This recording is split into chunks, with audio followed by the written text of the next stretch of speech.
Hello friends, welcome back to my channel Target MNS Targeting MNS 2022। आज हम लोग cover करने वाले हैं वर्ल्ड जियोग्राफिकल एपिथेट्स, यानी कि जो भी निकनेम्स दिए जाते हैं कंट्री को, क्योंकि वो चीज़ उसमें बहुत ज़्यादा फेमस होता है उस कंट्री में, तो उससे रिलेटेड आज हम लोग बात करेंगे। ओके, तो 15 प्लस टोटल जियोग्राफिकल एपिथेट्स है, 15 प्लस पॉइंट्स दिए हैं। वैसे तो मैंने एक ही पॉइंट में मैंने 3-4 निकनेम्स कवर किए हैं। ओके, तो स्टार्ट करते हैं। हमारा पहला देखते हैं हम क्या है, land of festivals.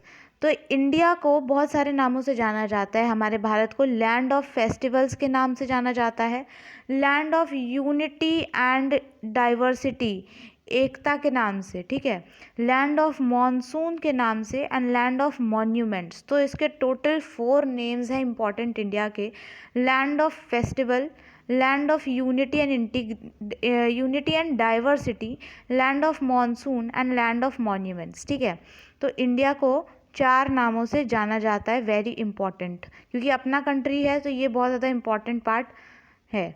Next second देखते हैं, बांग्लादेश। बांग्लादेश को land of river, east Pakistan and land of golden fibre के नाम से जाना जाता है। ठीक है, क्योंकि जूट, गोल्डन फाइबर यहाँ पे किसे कहा गया है, जूट को कहा गया है, एंड बांग्लादेश में जूट प्रोडक्शन बहुत ज़्यादा है, इसीलिए land of golden fibre Bangladesh. ठीक है, लैंड ऑफ रिवर्स की बात करें वो भी बांग्लादेश, एंड ईस्ट पाकिस्तान को ईस्ट पाकिस्तान किस कंट्री को कहते हैं, तो उसका भी Bangladesh will be the right answer.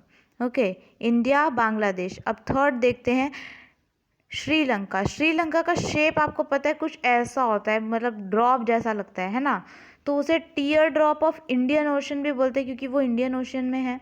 The pearl of Indian ocean, Indian ocean का एक मोती, या फिर रेस्प्लेंडेंट आइलैंड। ठीक है, तो ये जो लास्ट वाला जो नेम है रेस्प्लेंडेंट आइलैंड, ये बहुत ज़्यादा इंपॉर्टेंट है श्रीलंका में। ठीक है, एंड बांग्लादेश, ईस्ट पाकिस्तान ज़्यादा इंपॉर्टेंट है, इंडिया में तो आपको सारे लर्न करने होंगे।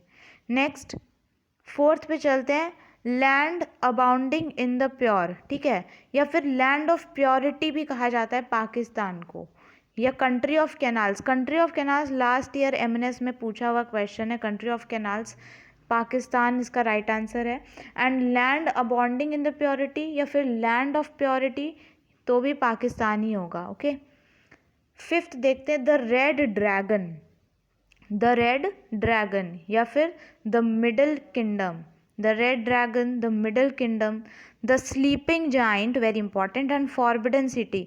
ये फॉरबिडन सिटी जो है ना, सिटी पूछा जाए तो Beijing will be the answer. China में जो बीजिंग है ना, उसे बोला जाता है फॉरबिडन सिटी। चाइना को बोला जाता है red dragon, the middle kingdom, the sleeping giant, और फॉरबिडन सिटी पूछा जाए तो बीजिंग जो कि चाइना में है। ओके, सिक्स देखते हैं, land of thunder dragon. Land of thunder dragon या फिर लैंड ऑफ ड्रंक्यूल। ड्रुक्यूल जो है, ड्रुक्यूल का मतलब ही थंडर ड्रैगन होता है। ठीक है, तो रेड ड्रैगन बोलेंगे तो China will be the answer, and thunder dragon बोलेंगे तो Bhutan will be the answer. Okay, इन दोनों में कंफ्यूज नहीं होना है, वेरी इंपॉर्टेंट। रेड ड्रैगन बोलेंगे तो चाइना, एंड थंडर ड्रैगन बोलेंगे तो भूटान।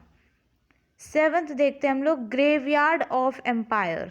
ग्रेवयार्ड ऑफ एम्पायर्स कहा जाता है अफगानिस्तान को। क्यों कहा जाता है ग्रेवयार्ड ऑफ एम्पायर्स, क्योंकि ये ऐसे आप मान लो कि ये जो है ना, ये हो गया आपका अफगानिस्तान, और इसके बगल में टोटल 6 कंट्रीज़ हैं। ठीक है, 6 कंट्रीज से ये पूरा कवर अप है चारों तरफ से, इसलिए इसको ग्रेवयार्ड ऑफ एम्पायर्स कहा जाता है। नेक्स्ट हम लोग नेक्स्ट पे चलते हैं, 8th पे, land of pagodas, land of Burmas and land of rice and teaks. Myanmar को कहा जाता है। ठीक है, किसको कहा जाता है, म्यांमार को। किस किस नामों से जानता है, land of pagodas, land of बर्माज। ये दोनों चीज़ें मोस्टली लोगों को पता होता है, पगोडाज एंड बर्माज वाला point. Land of rice and teaks भी बहुत इंपॉर्टेंट है, कि म्यांमार को कहा जाता है क्योंकि वहाँ पे राइस का बहुत ज़्यादा हाई प्रोडक्शन है। एंड टीक जो लिखा है, टीक क्या होता है, ये एक हार्डवुड ट्री है जिसका हम वुड यूज़ करते हैं फॉर मेकिंग फर्नीचर्स। ठीक है, तो land of rice and teaks Myanmar को कहा जाता है। नाइन्थ देखते हैं मदर ऑफ द यूनिवर्स, पूरे ब्रह्मांड की mother, okay. And roof of the world, roof of the world से पता लगाना इजी है, एंड लैंड ऑफ माउंटेन से पता लगाना इजी कि answer will be Nepal, okay. Mother of the universe इसमें इंपॉर्टेंट पॉइंट है नेपाल में, ठीक है। 10th is very easy, mostly लोगों को पता होता है, gift of Nile, gift of Nile river, Nile नदी के किनारे कौन सा है शहर, दैट इज़ इजिप्ट, ठीक है। तो गिफ्ट ऑफ नाइल इजिप्ट को कहते हैं। Land of golden fleece and land of golden gate बहुत ज़्यादा कंफ्यूजिंग है, तो लैंड ऑफ गोल्डन फ्लीस पूछे तो Australia will be the answer, land of golden fleece Australia. And land of golden gate पूछेगा आपसे तो कैलिफोर्निया, सैन फ्रांसिस्को में है California, okay. California will be your answer. तो गोल्डन गेट कैलिफोर्निया में है, गोल्डन फ्लीस ऑस्ट्रेलिया में है, एंड कैलिफोर्निया में भी कहाँ है, सैन फ्रांसिस्को में, ओके। नेक्स्ट 13th देखते हैं, लैंड ऑफ 1000 आइलैंड्स, 1000 आइलैंड्स का land, that is Indonesia, Indonesia को बोलते हैं land of 1000 islands.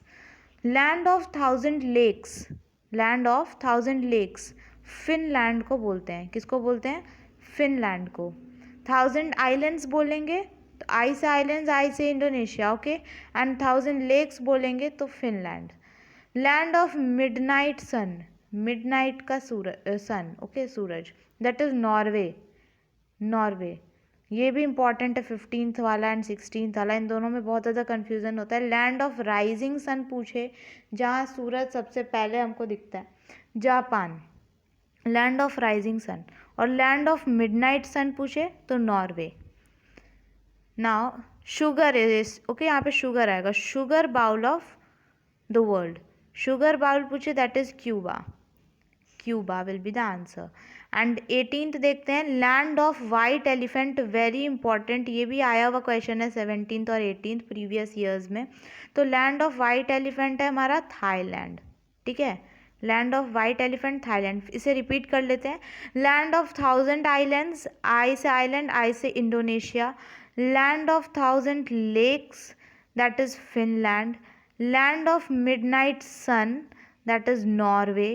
Land of rising sun, that is Japan. And sugar bowl of the world, sugar bowl, that is Cuba. And last but not the least, that is white elephant, Thailand, ठीक है। तो ये यहाँ पे जो है ना 13 to 18 ये सारे सिंगल सिंगल नेम वाले सारे इंपॉर्टेंट है, और बाकी जिसके एक से ज़्यादा नाम है वो सारे मैंने आपको एक ही पॉइंट में कवर करा दिया है। इंडिया का इंपॉर्टेंट है, ये ज़रूर याद रखिएगा, land of festivals, land of unity and diversity, land of monsoon and land of monuments India को कहा जाता है। ईस्ट पाकिस्तान इंपॉर्टेंट है फॉर बांग्लादेश, श्रीलंका के लिए रेस्प्लेंडेड आइलैंड, ये ज़रूर याद रखिएगा। अगर हार्ड बनाना हो पेपर तो ऐसे नेम यूज़ करेंगे जो जिससे आपको पता ही न चल पाए।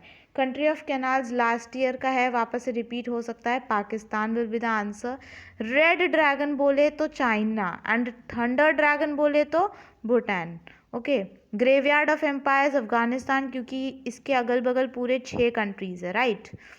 8th हो जाएगा, land of rice and teaks important है इसमें म्यांमार के लिए। Mother of the universe Nepal important है। 10th मोस्टली सबको पता होता है। गोल्डन फ्लीस पूछे तो ऑस्ट्रेलिया, एंड गोल्डन गेट पूछे तो कैलिफोर्निया, कैलिफोर्निया में सैन फ्रांसिस्को में, ओके। एंड ये वाला पूरा याद कर लेना इंपॉर्टेंट है। तो यही थे हमारे आज के वर्ल्ड जियोग्राफिकल एपिथेट्स, जो कि एमएनएस 2022 के पर्सपेक्टिव से बहुत ज़्यादा इंपॉर्टेंट है, इन सब को कवर कर लीजिएगा। Thanks for watching, please like the video and comment down कि अगर आपको डाउट हो तो, और कैसा लगा ज़रूर बताएं। Share to the friends who are preparing for MNS 2022, and if you are new to this channel, also subscribe to my channel. Once again, thank you so much, keep support.